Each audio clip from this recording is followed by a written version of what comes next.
Dis à quelqu'un, ce n'est ni par la force, ni par la puissance. Mais c'est par le Saint-Esprit. Alléluia. Le pasteur a dit, année de la conquête.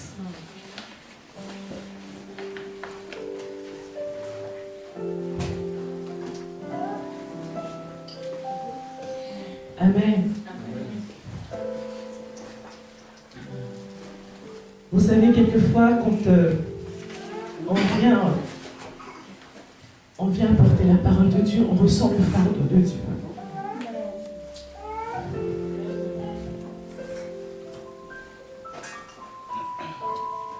Amen. Et c'est lorsque nous ressentons le fardeau de Dieu que nous pouvons apporter la vie de Dieu. Amen. La Bible nous dit que le Seigneur a vu l'esclavage de son peuple en Égypte. Ce peuple-là qui criait, il y en a certains qui ne dormaient pas la nuit. Il y en avait d'autres qui disaient, mais jusqu'à quand? Certains, c'était pour leur vie familiale. Il y en avait d'autres, c'était par rapport à leur travail. Et chacun d'entre eux pouvait crier vers Dieu et dire, Seigneur, jusqu'à quand? Et je sais que parmi vous également, chacun d'entre vous fait cette même prière. Jusqu'à quand, Seigneur grand Dieu, la situation va demeurer la même? Jusqu'à quand, Seigneur, aurais-je l'impression d'être en esclavage sur le plan professionnel? Jusqu'à quand aurais-je l'impression d'être en esclavage sur le plan financier? Jusqu'à quand j'aurai l'impression que cette relation n'est là que pour me détruire, elle ne m'épanouit pas? Jusqu'à quand ça va durer? Et le Seigneur a dit, cette année, c'est l'année de la conquête. Il nous a dit que c'est l'année où nous allons rentrer sur une terre promise. Une terre que lui, il a préparée en avance. Une terre que lui, il sait qu'il va nous apporter la paix et la joie. Frères et sœurs, mon cœur est lourd parce que Dieu, lui, sait ce qu'il a fait pour nous. Le Seigneur, il a la garantie de ses capacités. Mais seulement, il nous regarde et il nous dit, mais est-ce qu'ils sont conscients de ce qu'ils sont en train d'affronter? Est-ce qu'ils sont conscients de ce dans quoi ils vont rentrer? Est-ce qu'ils sont conscients des réalités qu'ils vont devoir confronter? Est-ce qu'ils sont conscients?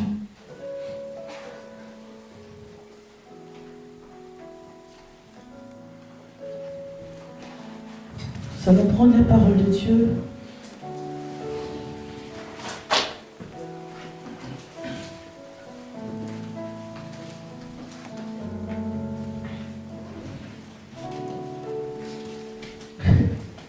La Bible nous dit souvent dans les épîtres, on nous relate souvent combien l'apôtre Paul passait son temps à pleurer.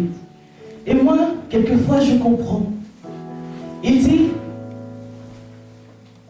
les enfants sur qui j'éprouve les douleurs de l'enfantement. On nous dit souvent que l'apôtre Paul gémissait dans le jeûne et la prière pour le peuple de Dieu. En fait, simplement, l'apôtre Paul partageait le fardeau de Dieu devant la misère du peuple de Dieu.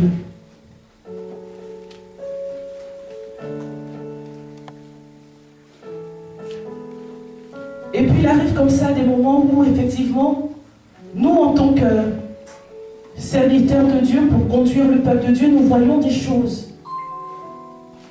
Nous voyons des choses et pendant que les gens sont en train de rire, toi tu n'arrives pas à rire. Pendant que les gens sont en train de danser, toi tu ne peux pas danser.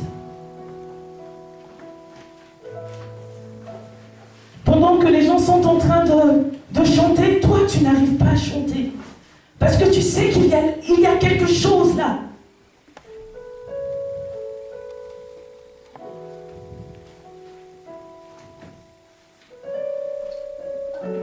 Qu'il faut que le peuple de Dieu voit.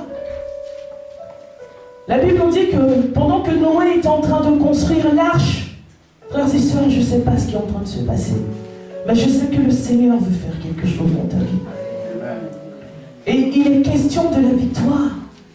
Il est question de partir à la conquête et de remporter la victoire. Alléluia. La Bible nous dit que pendant que Noé est en train de construire l'arche, il y en a certains qui ne voyaient pas ce qui se passait. Frères et sœurs, il y en a certains qui étaient même proches de Noé. Pendant qu'on dit Alléluia, Amen, tout le monde dit Alléluia, Amen. Mais Dieu voit réellement qui sera dans l'arche. Et la Bible nous dit que même s'il y en a 99 qui sont sauvés, Dieu gémit après la 100e qui n'a pas encore pris conscience qu'elle doit être sauvée.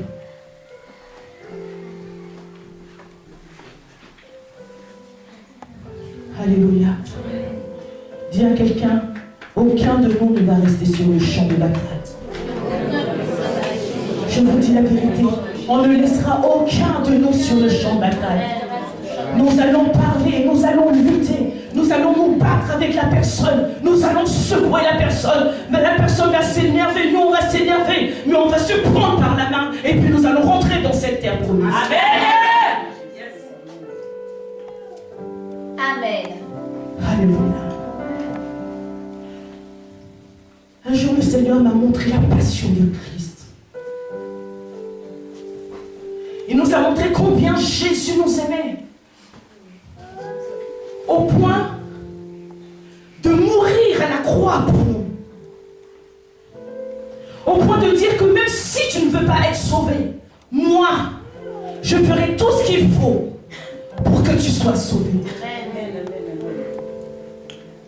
En disant que même si tu ne le mérites pas, même si ce que tu mérites, c'est que je te jette dehors, mais moi, je ferai tout pour te garder dans la maison. La passion de Jésus. La passion, vous savez, quand on dit le mot passion, quand on dit amour, ça ne parle pas. La passion de Jésus. Jésus nous a manifesté sa passion. En luttant avec le péché, en luttant avec le diable, en combattant tout ce qui pouvait nous maintenir en esclavage. Jésus est venu et la Bible nous dit qu'il a tout brisé sur la croix. Dis à quelqu'un, tu n'es pas esclave. Tu n'es esclave de rien du tout. Tu n'es esclave de personne. Frères et sœurs, nous avons été appelés à la liberté et au prix de la passion de Jésus. Humilié, crucifié sur la croix, injurié, traité comme un faux rien, à moins que rien alors qu'il n'avait rien fait. Tout ça par amour pour toi et pour ton salut. Alléluia. Et l'une des armes que Dieu nous donne pour son Église, frères et sœurs, c'est sa parole. Dis à quelqu'un la parole de Dieu. La parole de Dieu. Alléluia. Voilà pourquoi cette parole, nous allons la donner avec vérité. Qui est d'accord avec ça? Amen. Nous allons la donner avec passion. Qui est d'accord avec ça? Amen. Nous allons la donner avec amour. Qui est d'accord avec ça? Amen. Alléluia. Mais nous allons la donner dans toute sa vérité. Amen. Alléluia. Le Seigneur a donné son mot d'ordre cette année. Il dit allez de la conquête et de la victoire. De la conquête et de la victoire. Alléluia. Aujourd'hui, le Seigneur voudrait que nous puissions mettre les choses en ordre. Alléluia. Le Seigneur voudrait que nous puissions fixer le véritable cap. Alléluia. Parce que Ce qui se passe, c'est que lorsque le Seigneur a libéré le peuple de Dieu d'Égypte, il les a tous envoyés dans une même direction. Amen. Il n'y en a pas certains qui sont partis en Afrique du Sud. Il n'y en a pas d'autres qui sont partis en Inde. Mais le Seigneur avait pour but de tous les orienter à Canaan. Alléluia. Ce que le Seigneur voudrait nous faire voir cet après-midi, c'est que lorsque Dieu fait quelque chose, il a un objectif suprême. Alléluia. Et quelquefois, nous n'arrivons pas à conquérir nos bénédictions parce que nous ne connaissons pas le véritable objectif de Dieu, ou alors nous perdons de vue l'objectif de Dieu. Alléluia. Et cet après-midi, le Seigneur voudrait que nous puissions tous converger nos regards vers son regard à lui. Amen. Alors, la question que nous allons nous poser cet après-midi est celle-ci. Dieu nous a dit que nous allons à la conquête et à la victoire. Et la question est celle-ci. Nous allons à la conquête de quoi?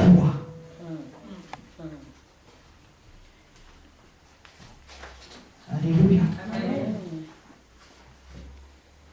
Nous allons à la conquête de quoi?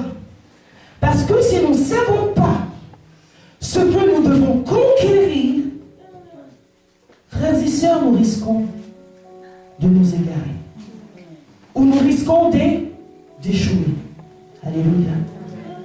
Voilà pourquoi cet après-midi, le Seigneur voudrait nous rappeler, pour ceux qui l'avaient oublié, et où il voudrait nous fixer, pour ceux qui ne le savent pas, son objectif suprême. Alléluia. Voilà pourquoi nous allons prendre la parole de Dieu dans le livre de Colossiens.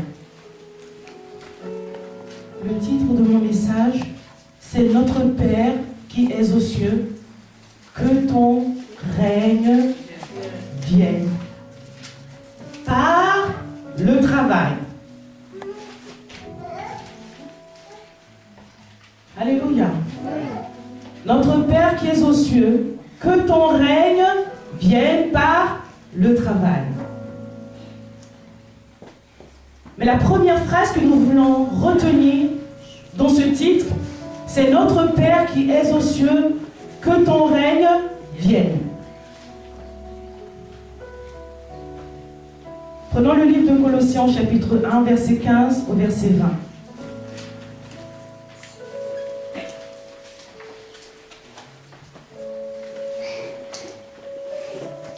Par la grâce de Dieu, aujourd'hui nous allons voir l'objectif suprême de Dieu.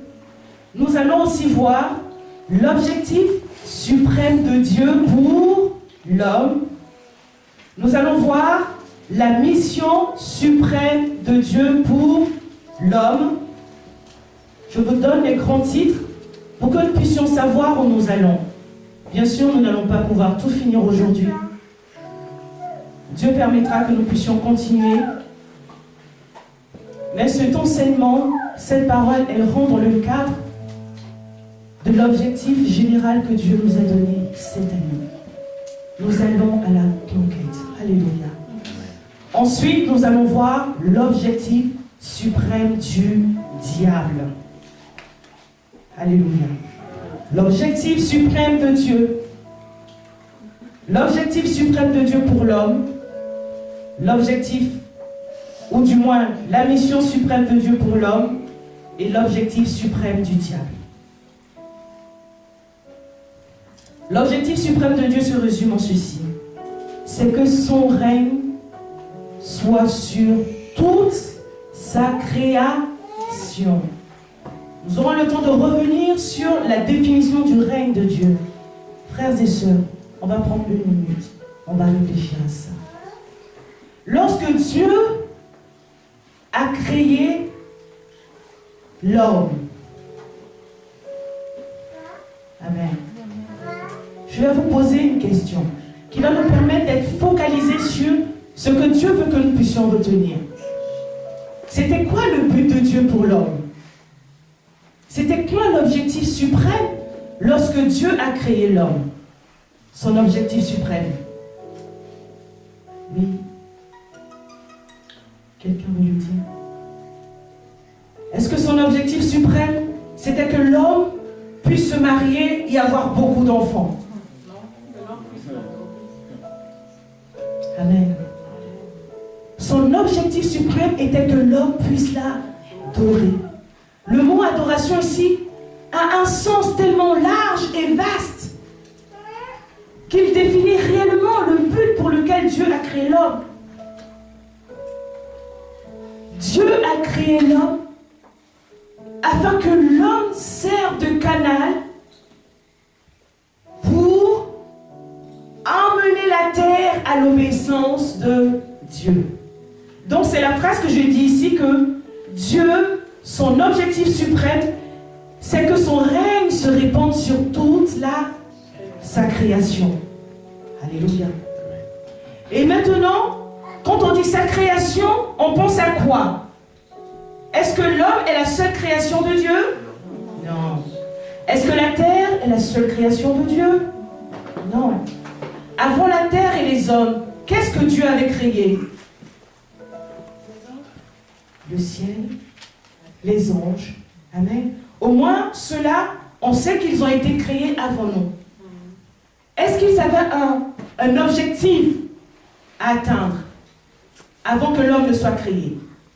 Est-ce que les anges, Dieu avait un but à atteindre avec eux avant que les anges ne soient créés?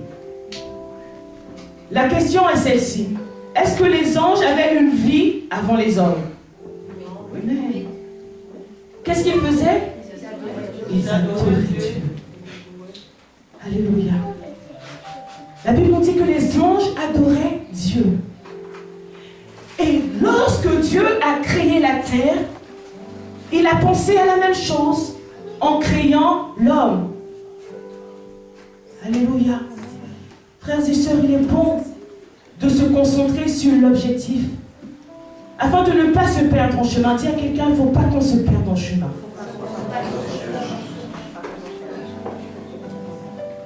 Alléluia. Donc l'objectif suprême de Dieu, c'est que toute sa création soit imprégnée de son règne. Alléluia. Fonctionne au mouvement de son règne. Comme on a dit, on reviendra sur le règne. Et lorsqu'il a créé l'homme, son objectif suprême était que l'homme, on va le lire ici, avant de revenir à l'objectif suprême de Dieu. 2 Corinthiens, vous gardez bien le livre de Colossiens 1, chapitre 15, verset 20. On prend le livre de 2 Corinthiens 5, versets 17 à 21. 2 Corinthiens 5, 17 à 21. Il dit, si quelqu'un est en Christ, il est une nouvelle créature. Les choses anciennes sont passées, voici, toutes choses sont devenues nouvelles. Et tout cela vient de Dieu, qui nous a réconciliés avec lui par Christ et qui nous a donné le ministère de la réconciliation. Car Dieu étant en Christ, réconciliant le monde avec lui-même et n'imputant point aux hommes leurs offenses, il a mis en nous la parole de la réconciliation. Nous faisons donc les fonctions d'ambassadeurs pour Christ, comme si Dieu exhortait par nous. Nous vous en supplions au nom de Christ, soyez réconciliés avec Dieu. Celui qui n'a point connu le péché, il a fait devenir péché pour nous, afin que nous devenions en lui justice de Dieu. L'objectif suprême de Dieu. On prend le livre de Matthieu, chapitre 28, versets 19 à 20. Il dit, allez et faites de toutes les nations des disciples, les baptisant au nom du Père, du Fils et du Saint-Esprit, et enseigne-leur à observer tout ce que je vous ai prescrit. Et voici, je suis avec vous tous les jours jusqu'à la fin du monde. Faites de toutes les nations des disciples. Et il y a une partie qu'on ne dit pas souvent, ou qu'on oublie, ou qu'on omet. Il dit, et enseignez-leur à observer tout ce que je vous ai prescrit. En gros, Dieu dit, maintenant que vous êtes sous mon règne en Christ, c'est à vous d'aller répandre maintenant mon règne. Alléluia. Voici la mission suprême de Dieu pour les hommes. Nous revenons à Colossiens, chapitre 1, versets 15 à 20. Ça, c'est l'objectif suprême de Dieu pour toute sa création. Il dit, il est l'image, donc Colossiens 1, chapitre 15, 20.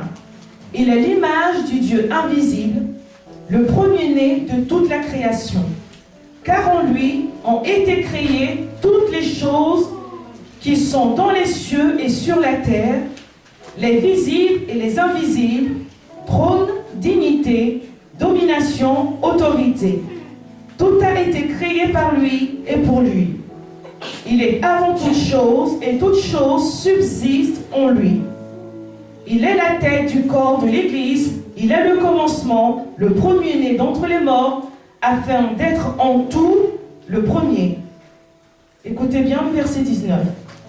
Car Dieu a voulu que toute plénitude habitât en lui. Verset 20.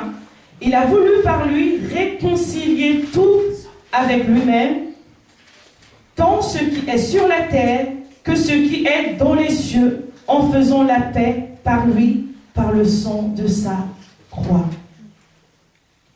Voici l'objectif suprême de Dieu pour sa création. Que toute sa création soit réconciliée en lui par Jésus-Christ. Alléluia. Je vais vous choquer juste un petit peu et c'est fait exprès.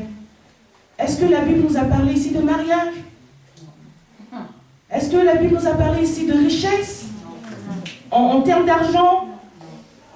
Est-ce que là, on nous a parlé d'enfants? On nous dit que lorsque Dieu regarde sa création, il a un objectif bien précis. C'est de réconcilier ou d'emmener toute sa création, où ça? Sous son règne. Est-ce qu'il a parlé ici d'élever un archibishop? La super évangéliste internationale? Le chantre le plus éloquent et le plus grandiose du monde?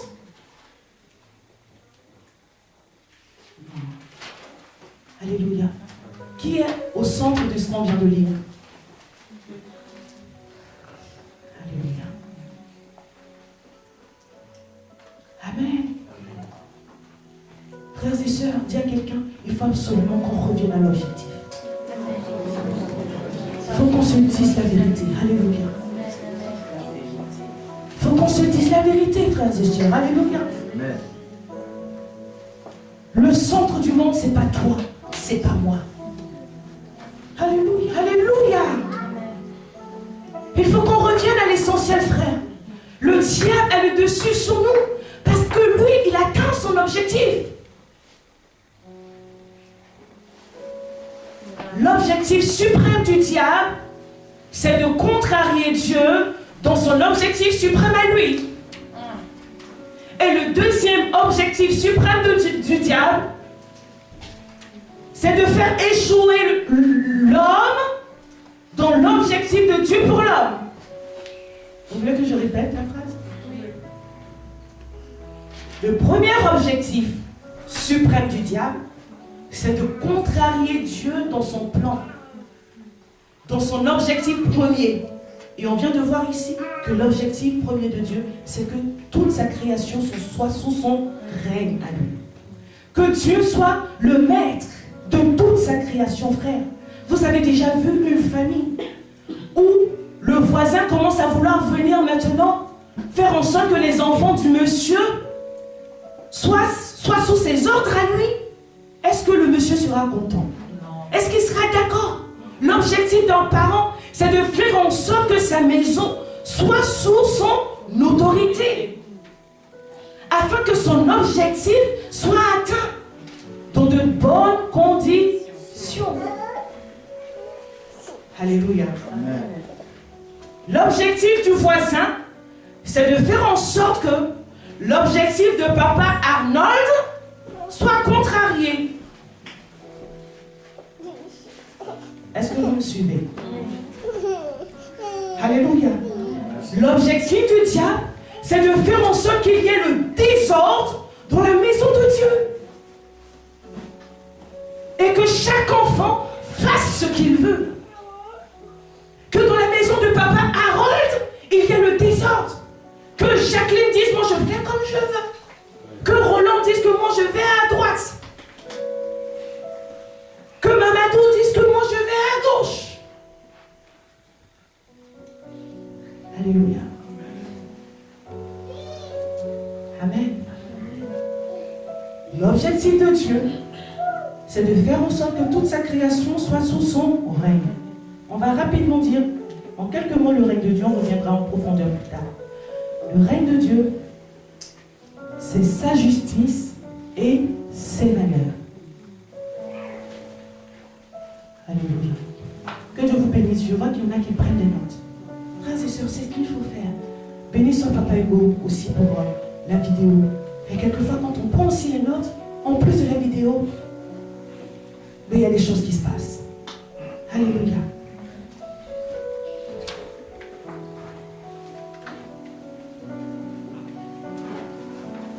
Le règne de Dieu, c'est sa justice et ses valeurs. C'est quoi la justice de Dieu? Elle se résume en Jean 3, 16.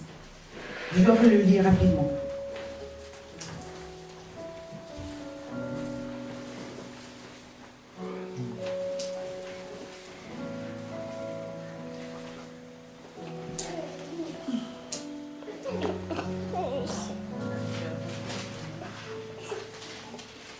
Elle se résume d'abord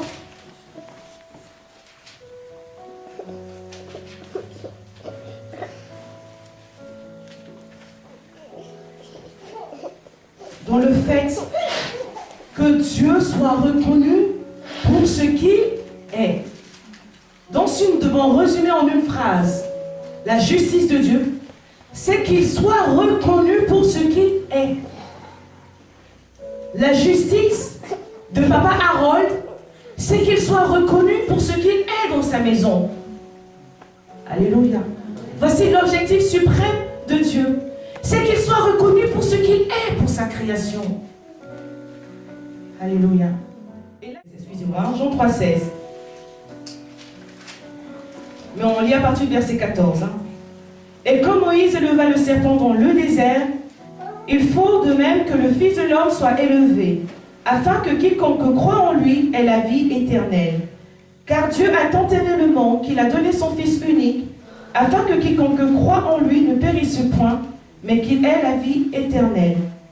Dieu, en effet, n'a pas envoyé son Fils dans le monde pour qu'il juge le monde, mais pour que le monde soit sauvé par lui.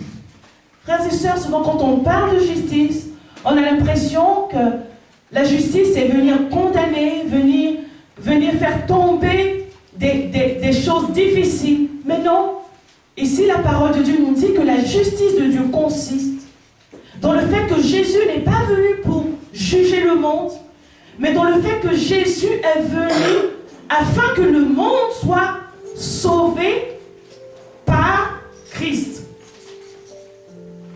Alléluia. Dis à quelqu'un, il faut que tu saches la vérité. Alléluia. Il est important, frères et sœurs, que nous puissions connaître la vérité. Avant de continuer, je vais vous dire pourquoi il faut que nous connaissions la vérité. Nous allons parler de l'objectif du diable. Amen.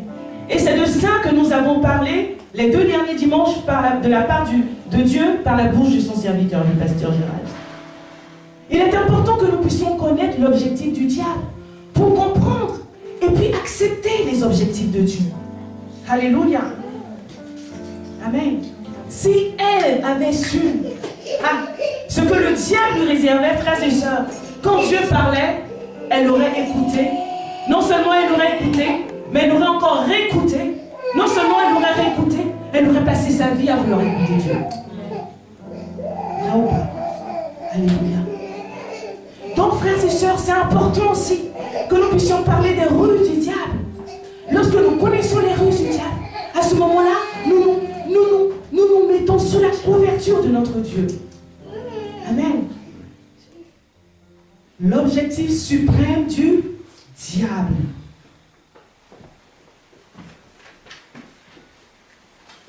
C'est de contrarier l'objectif suprême de Dieu et de contrarier l'objectif suprême de Dieu pour les hommes. Alléluia. Je recommence. Le plan du diable, c'est que... On avait dit papa qui là? Allez, on va dire papa Magloire. Papa Arnold, merci pour l'évangéliste. Papa Arnold a un objectif pour sa maison. Amen. Et il a aussi un objectif pour chacun de ses enfants. On est d'accord? Maintenant, le voisin, son objectif, c'est de frustrer l'objectif suprême, non seulement de papa Arnold, mais aussi des enfants. Comprenez? Donc, il va faire tout ce qu'il faut pour ne pas que les enfants accomplissent la mission que papa Arnold a donnée à ses enfants. Papa Arnold s'est levé le matin, il a dit, bon, aujourd'hui, Natacha, toi, tu vas nettoyer la maison, tu vas nettoyer le salon. Virginie, toi, tu vas nettoyer la douche. Sébastien, toi, tu vas faire la cuisine. Et dans la tête de papa Arnold,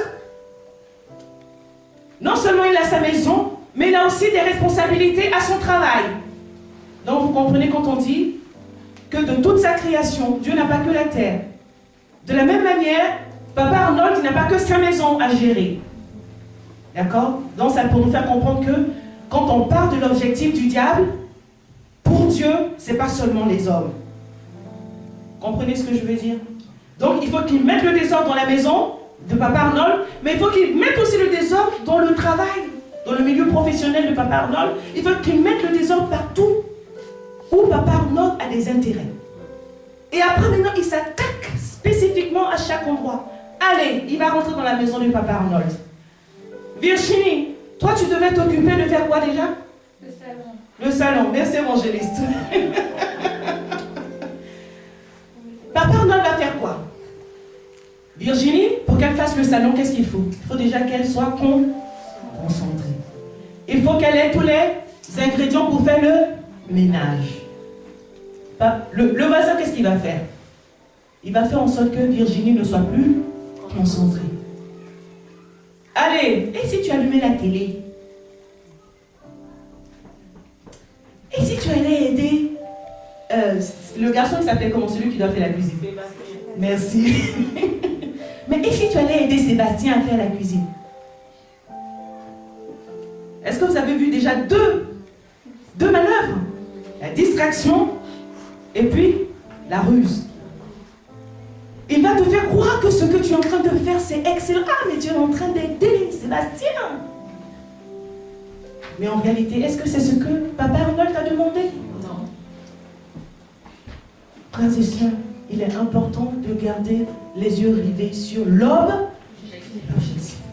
Nous allons à la conquête de quoi cette année? Nous allons à la conquête de quoi? Voici la première question que nous devons nous poser. Alléluia. Et puisque nous savons que l'objectif de Dieu pour les hommes, donc on revient à ça, donc j'ai dit qu'on allait faire exprès de voir que les manœuvres du diable, l'objectif suprême du diable, c'est de nous détourner, de détourner les enfants de Dieu de leur objectif suprême. D'accord? Il va te laisser aller aider Sébastien. Il va te faire regarder la télévision. Il va te faire faire toute espèce de choses qui sont importantes, mais l'objectif principal, il va t'en détourner. D'accord? Donc, nous, il est important, je reviens encore là-dessus, que chaque enfant de Dieu puisse avoir dans sa tête, chaque fois qu'il fait quelque chose, l'objectif suprême à atteindre. Alléluia. Je répète la phrase. Chaque enfant de Dieu, lorsqu'il est en train de faire quelque chose ou il est en train de rechercher quelque chose, il doit avoir à l'esprit l'objectif suprême de Dieu pour lui. Amen. Et nous venons de lire que l'objectif suprême de Dieu pour l'homme, c'est de réconcilier toutes choses en Christ. C'est de répandre le règne de Dieu, c'est-à-dire les valeurs de Dieu et la justice de Dieu en toutes choses. Frère, je suis en train de faire à manger. Pendant que je fais à manger, je recherche le règne de Dieu. Ah, l'évangéliste, mais encore dans le fait de manger, tu vas me parler de règne. Mais avec quel cœur tu es en train de faire à manger? Vous avez compris? Vous voulez que je répète? Le règne de Dieu se passe dans ton cœur. Avec quel cœur tu es en train de faire à manger? Soit tu es en train de faire à manger avec le règne de Dieu, soit tu es en train de faire à manger avec le règne de la chair. Or, le règne de la chair, c'est le règne du... Aïe, frères et sœurs, vous avez vu comment le diable nous a éloignés? Est-ce que nous réalisons à quel point nous sommes loin quelquefois de la réalité de Dieu? Tout est devenu banal pour tout le monde. Alléluia. Le diable a réussi à mettre dans le cœur de l'homme la banalité. Dis à quelqu'un, je veux recentrer ton cœur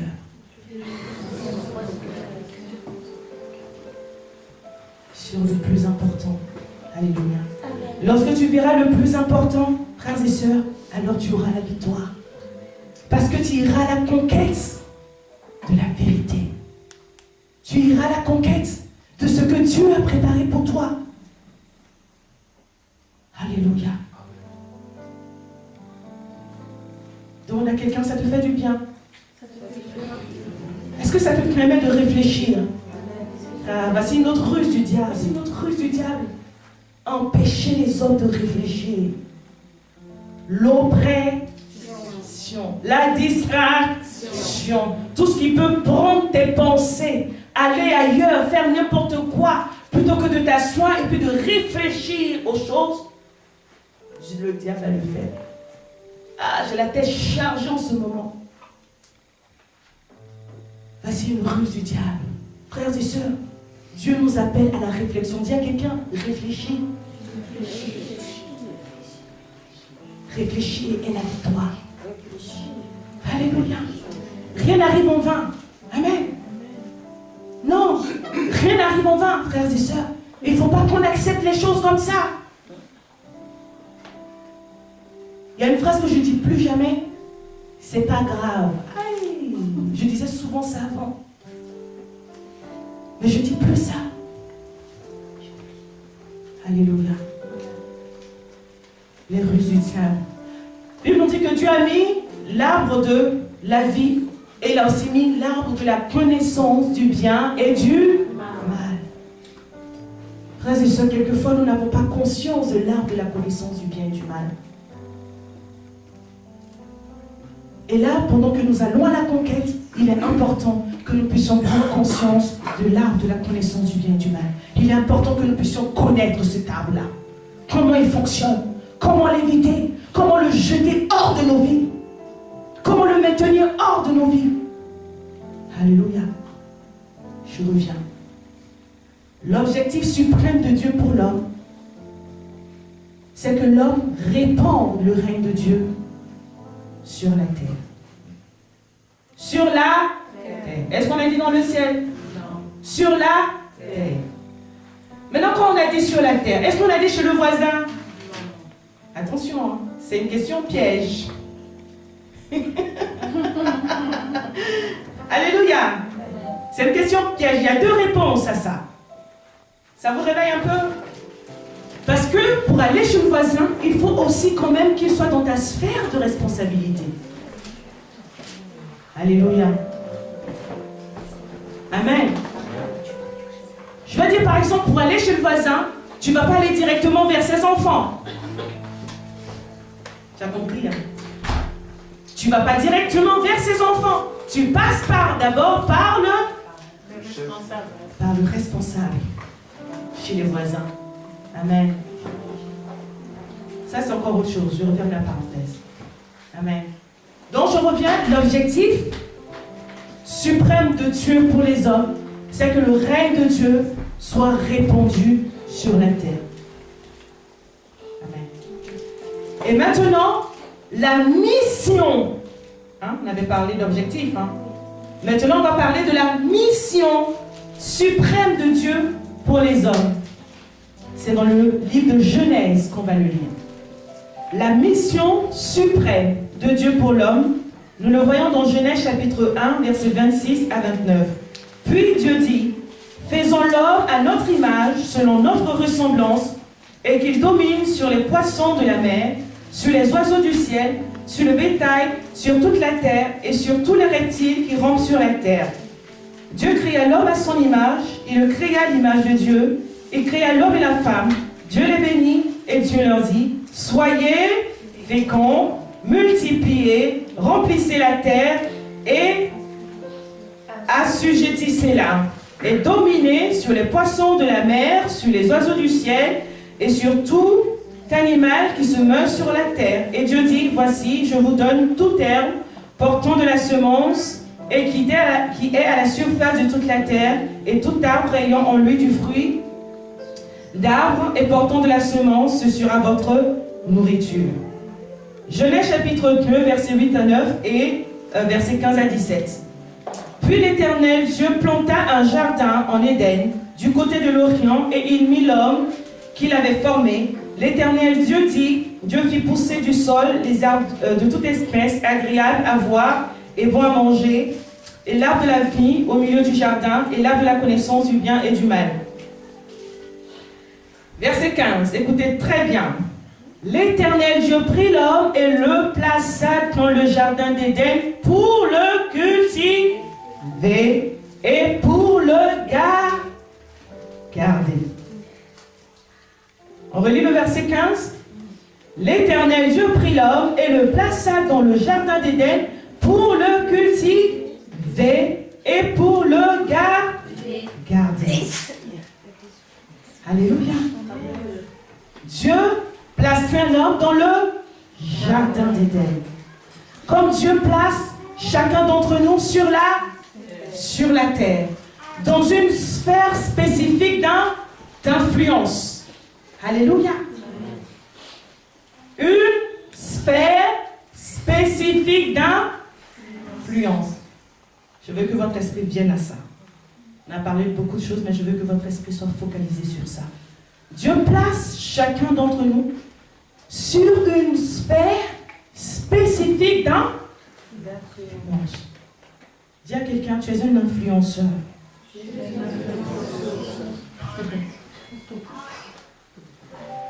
Alléluia. Amen. Tu es un influenceur. Tu as une sphère spécifique d'influence. Alléluia.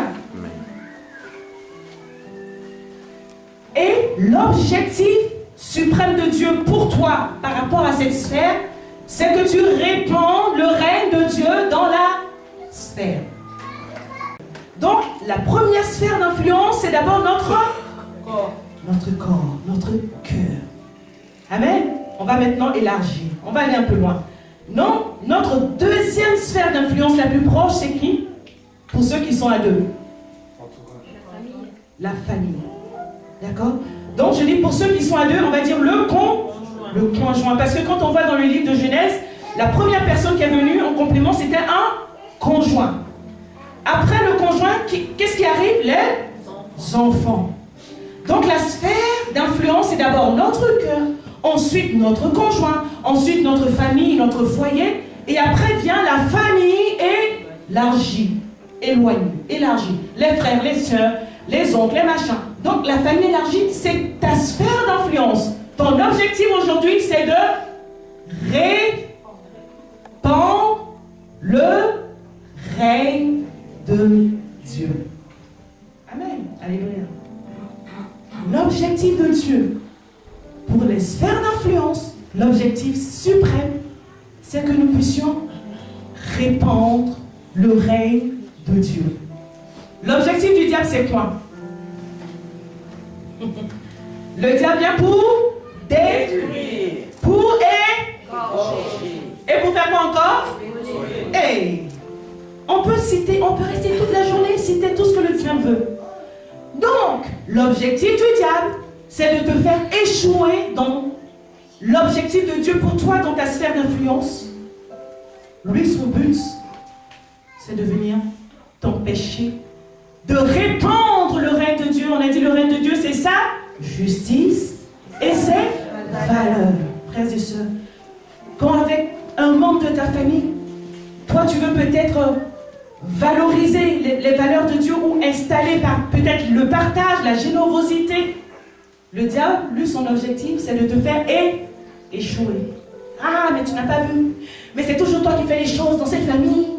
De toutes les façons, les gens te prennent pour le maboule de la famille. Alléluia. Frère, dis à quelqu'un, c'est pas normal. Il y a des choses qui ne sont pas normales dans nos vies. Alléluia. Amen. Il y a des choses qu'on ne doit plus laisser. C'est important de dire à quelqu'un, c'est le moment de discerner.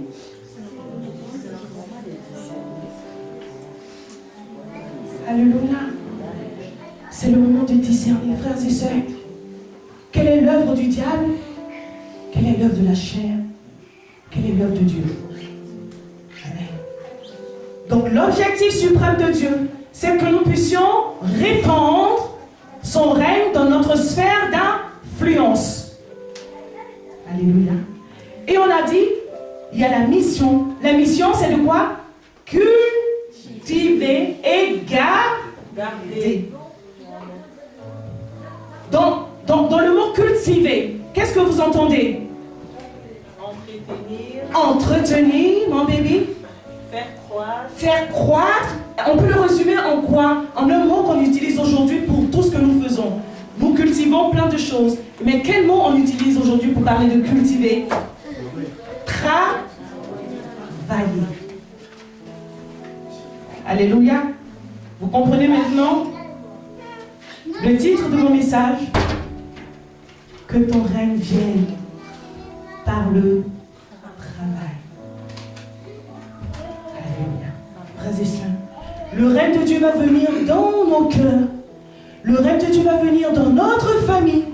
Le règne de Dieu va venir dans notre sphère d'influence par le travail. Alléluia. Ça ne va pas se faire tout seul. Frères et sœurs, les relations doivent s'entretenir à travers le règne de Dieu, c'est-à-dire les valeurs et la justice de Dieu. On a dit la justice de Dieu, c'est de reconnaître Dieu pour ce qu'il est. Pour celui qui soutient notre vie. Alléluia. La justice de Dieu, c'est lorsqu'on reconnaît que sans Dieu, frères et sœurs, on ne peut absolument rien faire. Que tout a été fait par lui et tout a été fait pour lui. Et l'injustice de Dieu, c'est lorsque les hommes refusent de reconnaître sa seigneurie. Alléluia. L'injustice, c'est pas voler pour Dieu. Hein. C'est pas le facile, c'est un péché, ça nous fait du mal. Mais l'injustice suprême pour Dieu, c'est lorsque les hommes ne le reconnaissent pas pour ce qu'il est. Lorsqu'on commence à à oublier que c'est par Dieu, c'est par sa force que nous pouvons faire les choses. Ça, c'est une injustice terrible. Lorsque tu as des problèmes financiers et que tu t'assois, que tu commences à réfléchir, à pleurer, à commencer à t'inquiéter, frères et sœurs, tu es en train de commettre une injustice grave devant Dieu.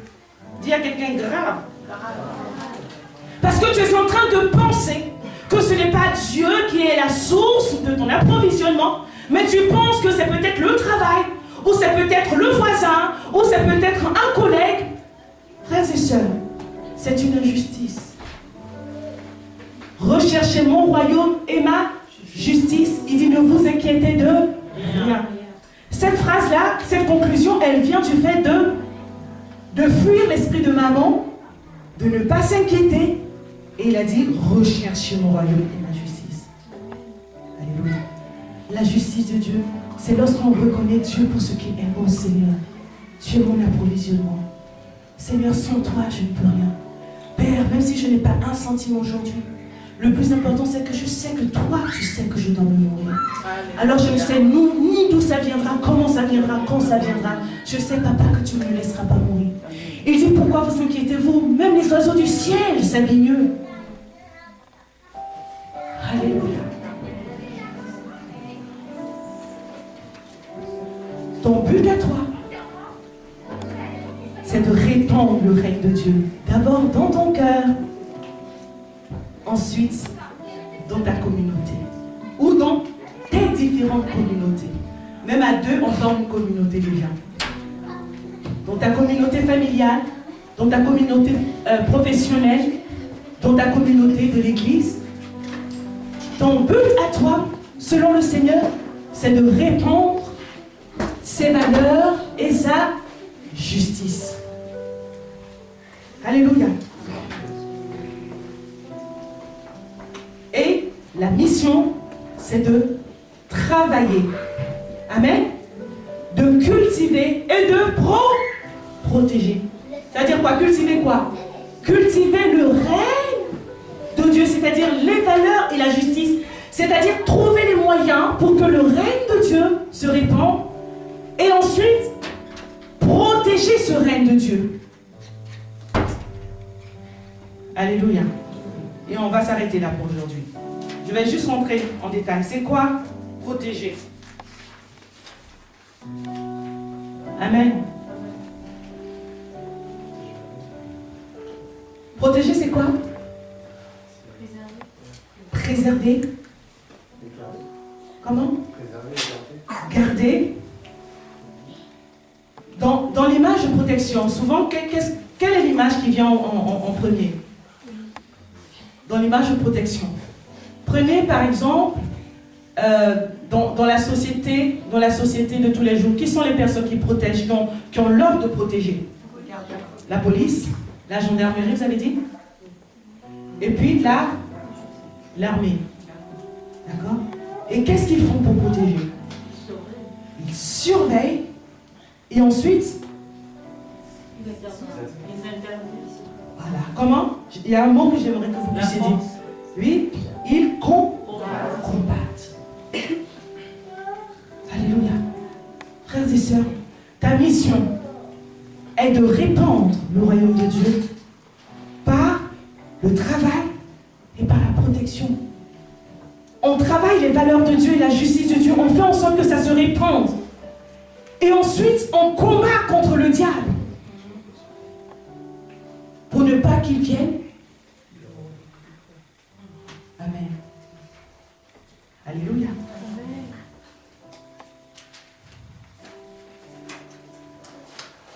Un et deux. Et deux. Est-ce qu'il y a des choses qui se sont un peu dans votre cœur? Amen. Est-ce qu'il y a des choses qui se sont bien là? Ah oui, d'accord, je vois mieux. Amen. C'est ça l'objectif du serviteur de Dieu que nous sommes. Amen. Parce que moi, je vais vous donner un exemple bien concret. Mon rôle premier à moi, c'est de répandre les valeurs de Dieu et la justice de Dieu dans votre cœur. Alléluia. Le rôle d'un parent, c'est quoi? C'est de répandre le règne de Dieu dans le cœur de ses enfants. Donc, c'est-à-dire les valeurs de Dieu et la justice de Dieu. Alléluia. Notre but principal, c'est de répandre le règne de Dieu. C'est-à-dire les valeurs et la justice de Dieu. Année de la et de la victoire. Qu'est-ce que nous allons conquérir en premier? Avec quoi? Est-ce qu'on peut acclamer?